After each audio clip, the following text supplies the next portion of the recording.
Let us turn to Diamond Sutra on page 23. And last time we finished with section 21, except for the last 3 paragraphs.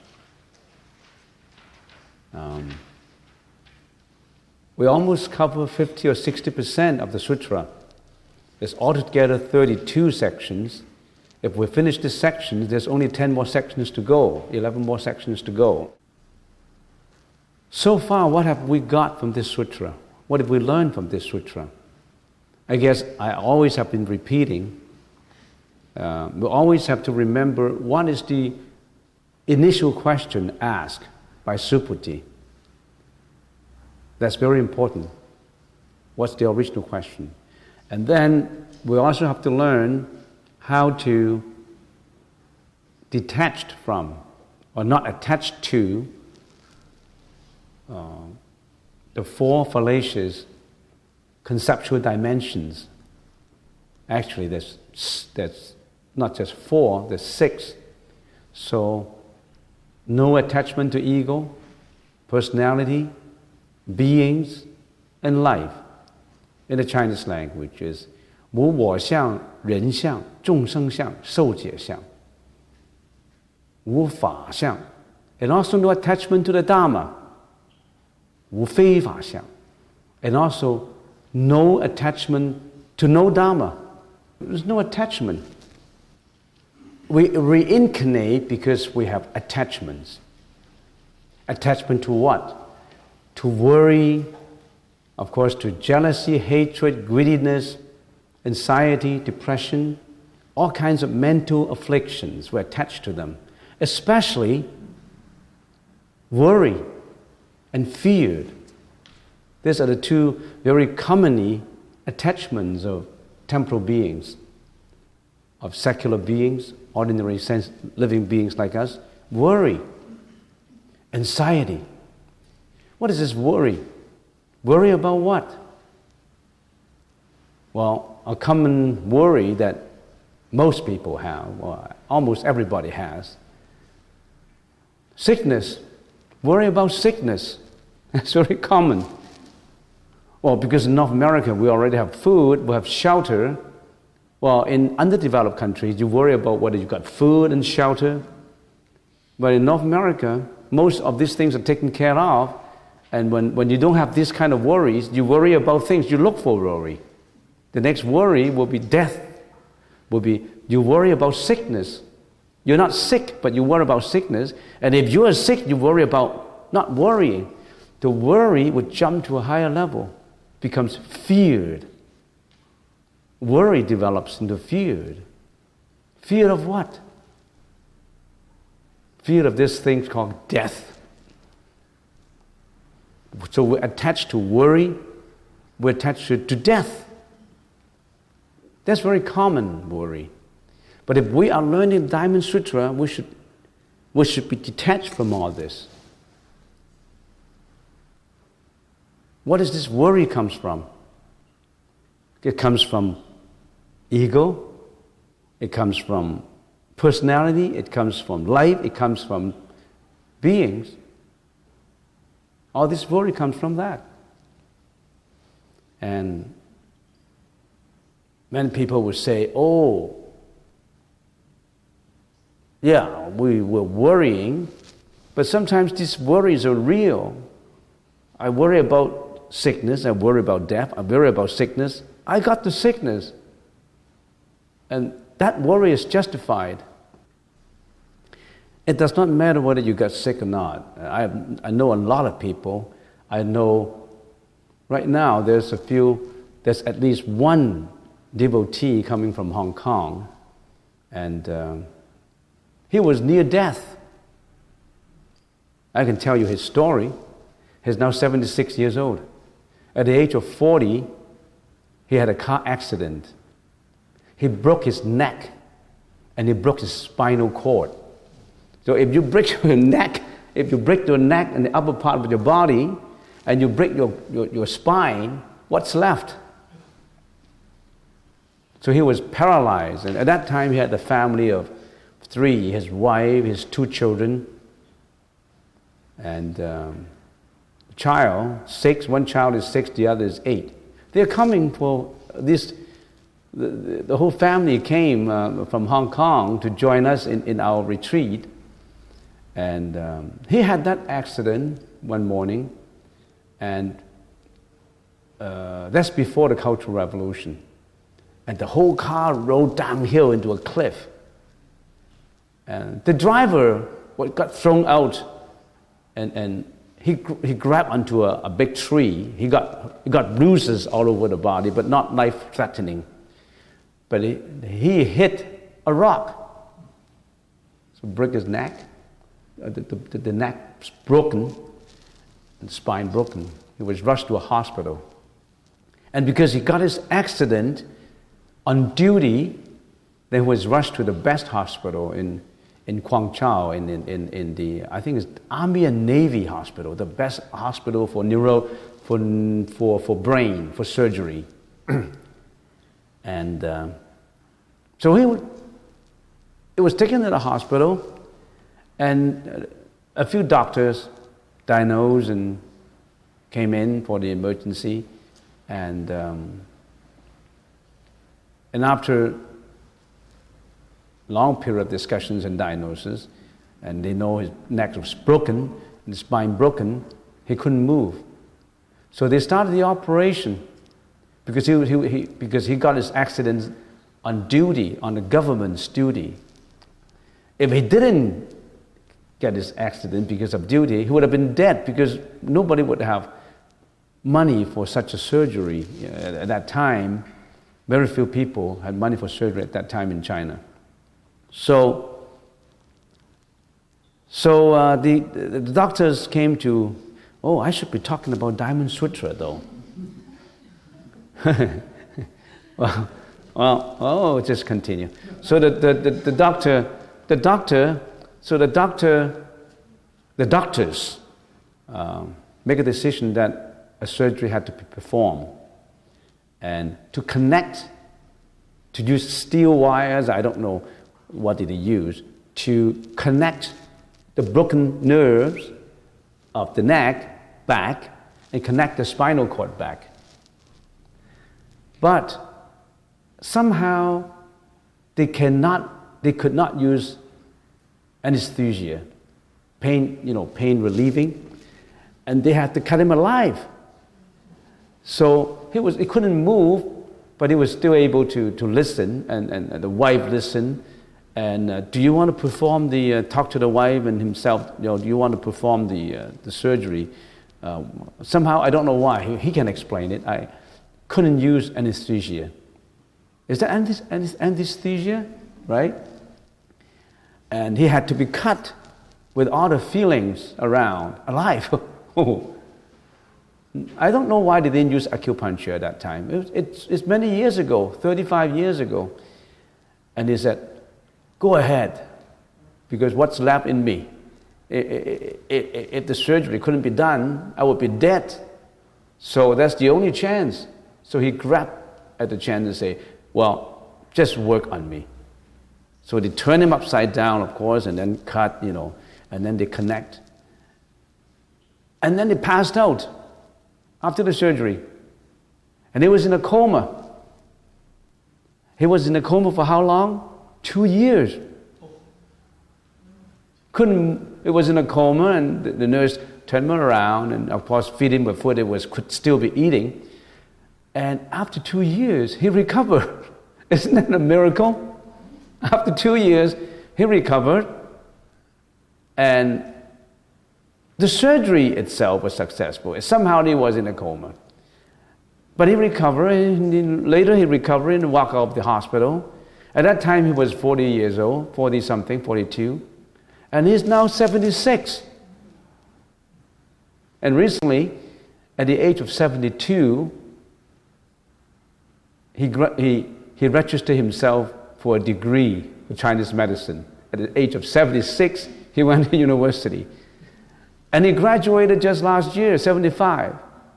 He said, do you want to attend my graduation? I said, I couldn't, I was in Canada. And then he got his degree, and now he wants to enroll for a second degree. This time not for medicine, for Buddhism. He sent his registration in, so when he graduated, it would have been 78. He's coming for the retreat. The reason why I could say something of his privacy is he's always released to everybody. And recently, a few years ago, he got some of his connections broken. So sometimes he woke up at night because of the pain, and he refused to eat painkillers. And he had this pain all his life, actually. He had this pain in the neck, but all his life, but he was able to raise the whole family. And his family prospered. His sons went to UBC and graduated from there. 2 sons graduated from there, and they did excellent jobs right now. And he was always telling people, miracles do happen. Miracles do happen. Imagine. And I remember what Albert Einstein said. There are 2 ways to live your life. One is as though nothing is a miracle. The other is as if everything is. Everything is a miracle. Particularly when you know Buddhism, you can always invoke Bodhisattvas to help you. At that time, he didn't know anything about Bodhisattvas. He just built his faith, his confidence, his will to live. He always tells people, I had this strong will to live. I never give up. Anybody, most people, would have given up already. I knew him 30 years ago when I was in business, before I became a monk. And this guy, he worked extremely hard. He behaved as if he's a normal man. He went about everywhere traveling to South America for trading. He traveled to every part of China as if it's not suffering. And when he took his pill, I saw him taking a pill. You know how he takes his pill? He just popped in his mouth. I said, how come he didn't take any water? I train myself in all situations, so I just pop it into my mouth without any water. Sometimes I don't have any water. So he trained him. He's like an Iron Man, you know. And he's been traveling around. He had to sleep on hard bed. So when you stay in a hotel, he never stay on the soft bed. He sleeps on the floor. So if you go trading with him, traveling with him, you can take 2 beds if you're in the same room, because he's always sleeping on the floor.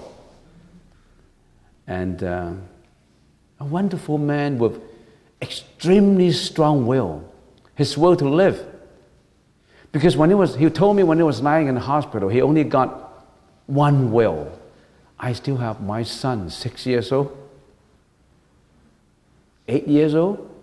I got to raise them up. I still have my wife. I can't die. I don't want to die. And live on. Today, he will be coming to the retreat. And I still remember what Helen Keller said. Security is a superstition. It does not exist in the world. Life is either an adventure or nothing. What is the security? It's a superstition. What is the security? Security is not being hurt, not going to die. That's security, right? You want to be secure. What kind of security? The security of being protected, of being protection of your own life. So if you think that that protection automatically exists in you without you working at it, it's a superstition. It does not. Don't think about that way. There's no such thing as security. You've got to work it out. Life is either an adventure or nothing. What is this adventure? the adventure to live, the adventure to exist, the adventure to live in spite of all these difficulties, in spite of all these anxieties and fears and worries and hopelessness. Confidence. Every day every day counts. Every day is a treasure. You live every day, and nobody knows about the future. But on top of that, if you know Buddhism, if you're sick, you got the mantra to help you. Mantra gives miracles.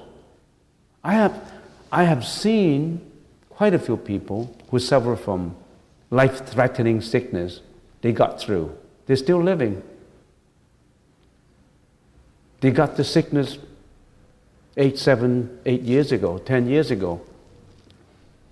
And they've gone through a few operations and surgeries, but their will to live overcome everything. They still survive. Of course, they survive with suffering. They still feel painful. They still have to go through surgeries. They still have to go through a lot of inconvenience because of the sickness. They sail in that boat. And that boat sometimes in the stormy weathers, back and forth, north and south, but they still manage to hold onto the steer, and the sail still stands up in the storm, in the winter, in rainy weather, in those snowstorms. But they still sail through. Some of those who give up already submerged. Which attitude you want to take is up to you. Which attitude? And that applies not only to sickness, that applies to everything in life. Do you want to sail through? Do you have the confidence to get it?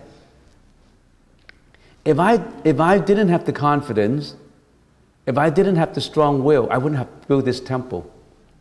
I started this temple 30 years ago. I went through a lot of difficulties. I managed to survive. Sometimes when I look back, it's a wonder to me. How could I have done something like that? Of course, I got a lot of help from a lot of people. Lots of help.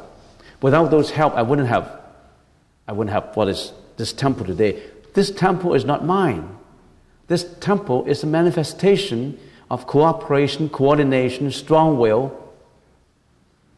Very, very strong will. And sometimes I imagine, not just those who involve have strong will and help in. There's all others, guardian angels, existing sentient beings, that are those that are invisible. They all contribute their help. Because they know that if the organizers have the strong will with no profit motive, no greediness involved, they will be sailing through.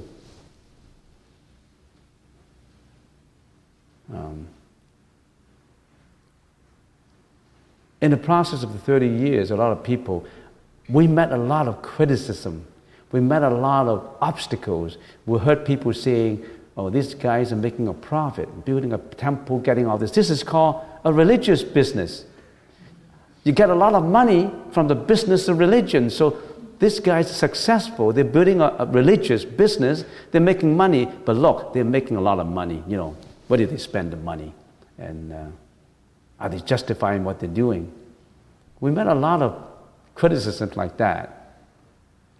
And sometimes when I think back, invisible guardian angels, would they help people who only have profit motive? You think they are as stupid as us? They see through our minds.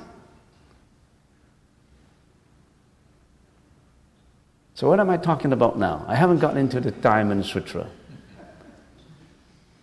But anyway, talking about detachment, not attaching to it, you need strong will.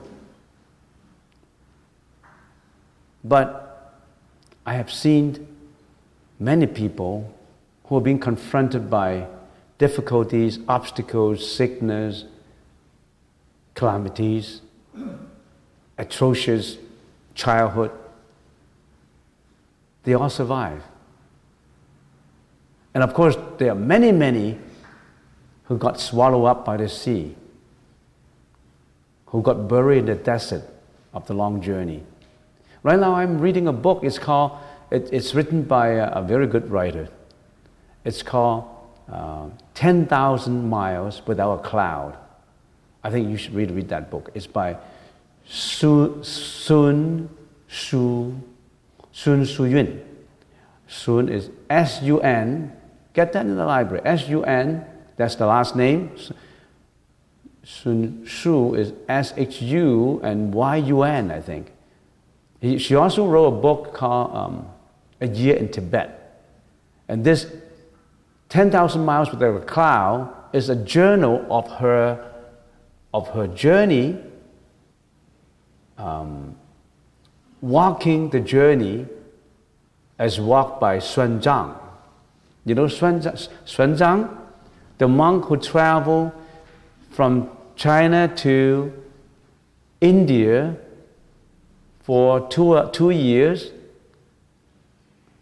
finally got to India, stayed in India and studied for 17 years and brought sutras back to China. And many monks attempted the Silk Road to go to India. How many became successful? Very few. Out of thousands of them, most of them were buried in the desert. They sacrificed their lives. You see, all the Buddhisms that we've got, all the literature, they came from easy sources. They came from sacrifices of life by these monks going over there.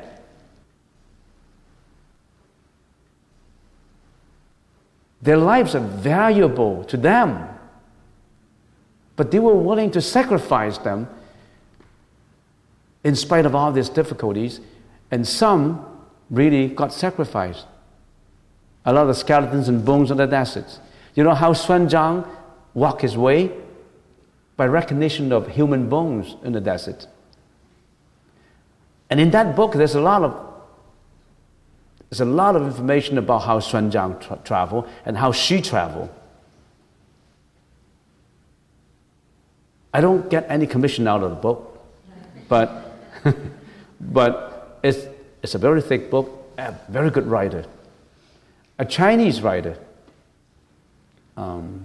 She became a renowned writer and a filmmaker because she make a documentary films on these things.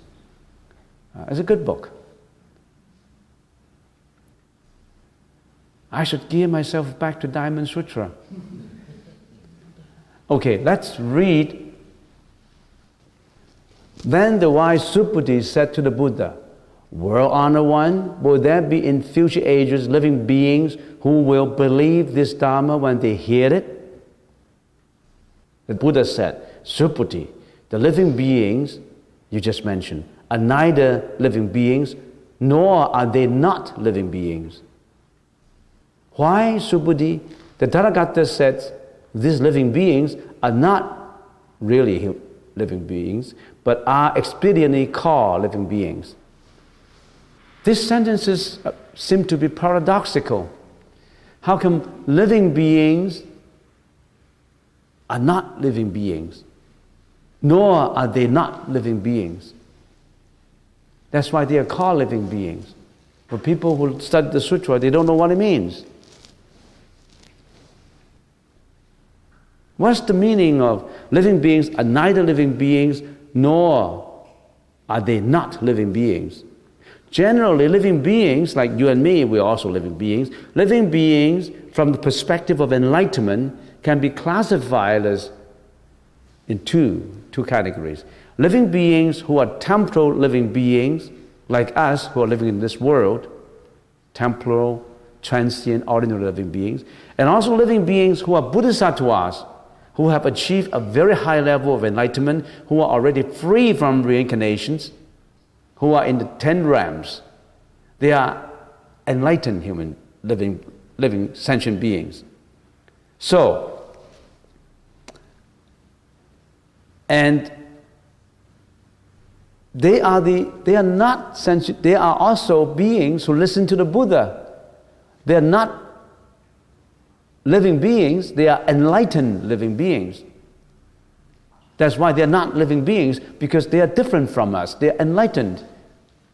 And these living beings can also see the Sambhoga Gaya of the Buddha. We cannot see the Sambhoga Gaya. You know what the Sambhoga Gaya is? Sambhoga Gaya is the reward body. The Buddha has 3 bodies, right? What's the first body? Dhammakaya. What is the Dhammakaya? The Dhammakaya is the Dhamma body. It's not a physical body that you can see. It is formless, it penetrating all existence, shining everywhere and enlightening all. We cannot see it. It's like space. We can only see things in space, the forms in space, the sound in space. We cannot actually see space. We know space. It's everywhere. The Buddha's body is everywhere. It's the Dhamma body. It radiates all. There's nowhere that doesn't have the Dhamma body. That's the Dhammakaya. The second is Sambhogakaya. The reward body of the Buddha, only the enlightened sentient beings can see. So if Subhuti asks, well, would living beings in the future listen to the Buddha and see the Buddha and believe in the Buddha's teaching?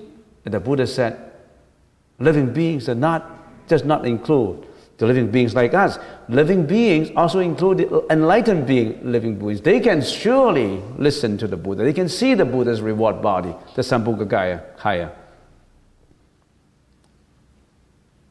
So, sentient beings are not sentient beings because they are already free from reincarnation. Not like us. They could listen to the Buddha's Sambhogakaya. However, nor are they not living beings. That means they are also sentient beings. They are also living beings. Why? They haven't achieved Buddhahood yet. Any beings not having achieved Buddhahood, they are still sentient beings from the perspective of enlightenment.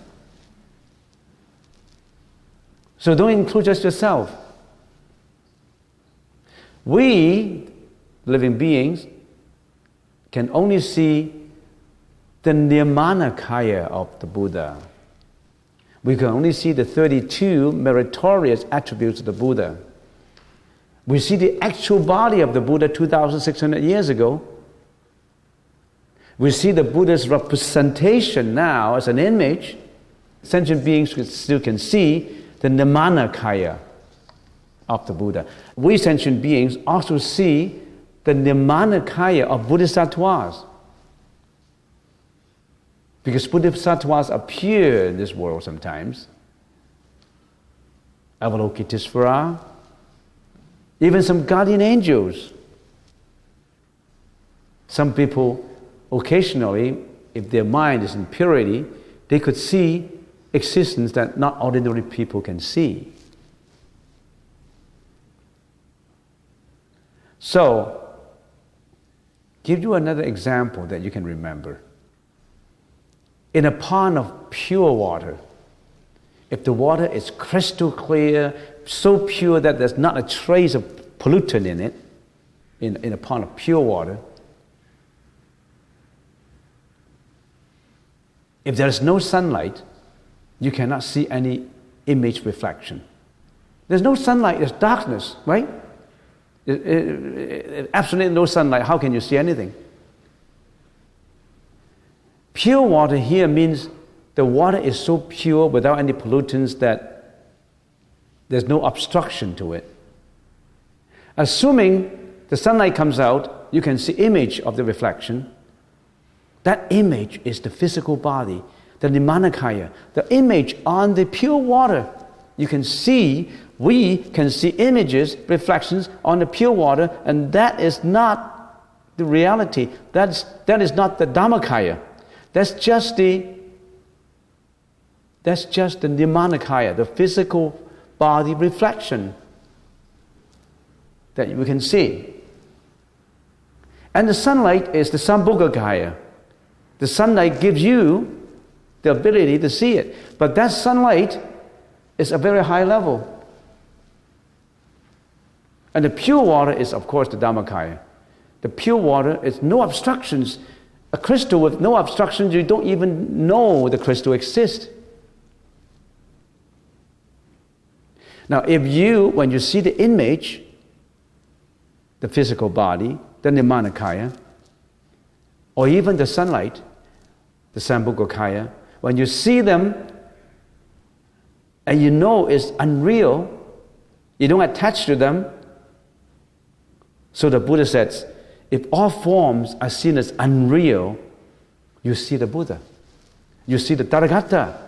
So it says, if all forms are seen as unreal, the Tathagata will be perceived. Then you actually see, but all of us, we only see the images and the reflections in the sunlight. We don't see the purity of the water. Okay, so that's what it means. Next, why Subuddhi? The Tathagata says these living beings are not beings, but they are expediently called living beings. These beings, us, we came out of causality. Our body that we see now, our physical body, is transient. We came out because of all these causes put together. How can we attach to this physical body? Form is no other than emptiness, and emptiness is no other than form. When you perceive your own body, the five skandhas, as empty, then you're free from suffering. If you're sick, you perceive this body as yours, you're suffering. But if you're sick, you perceive this body as coming from causality, and it's going to disintegrate someday. We don't know when. Future will tell me. But how come I'm attaching it to now? Because I'm not enlightened. I attach to it. I worry about this body. When this body becomes sick, I worry about it. I attach to it. But if I perceive that the five skandhas are empty, where is sickness? Where is body? Where are the five skandhas? It's emptiness. So if you're always chanting Kate Kate Bharakate, Bharasamkate Buddhishwaha, there's no body to be obtained. There's no sickness to be worried about. There's no death. Because a Bodhisattva, when they remove all this attachment, their minds have no obstacles. There's no obstacles in mind. When there's no obstacles in mind, there's no fear, no worry, no anxiety, no depression, no suffering. Even the idea of no suffering is not to be obtained, because there's nothing to be obtained. I finished section 21 in time. It's easy to talk about it than to directly believe and experience it. Everybody knows about voidness, about emptiness, but when you're sick, you worry about it because you haven't seen it through. If that's the case, invoke help from Bodhisattva. You should have an invoking mantra that you'll get used to. Every time when your worry comes, invoke that mantra. At the same time, purify your karma. Why do you get sick? Because of karma. In this life, probably not in this life, maybe the previous life. Because in your previous life, you could have committed a lot of killing. You change that, not killing anymore. On top of that, you encourage people not to kill. Make it a mandate for you. If every day I have convinced a person not to kill, I have made one merit, and I have marked one stroke in there. Next day, another stroke. As time goes on, when I look back in my journal, I have convinced 500 people not to kill. That's a lot of merits. So in this life, you purify your karma, and at the same time, you're invoking help from the Bodhisattva, and at the same time, you strengthen your willpower. Miracle comes out. But that miracle would come out only through extreme devotion and extreme earnesty. Do you have that? Many people have. I won't say a few people have.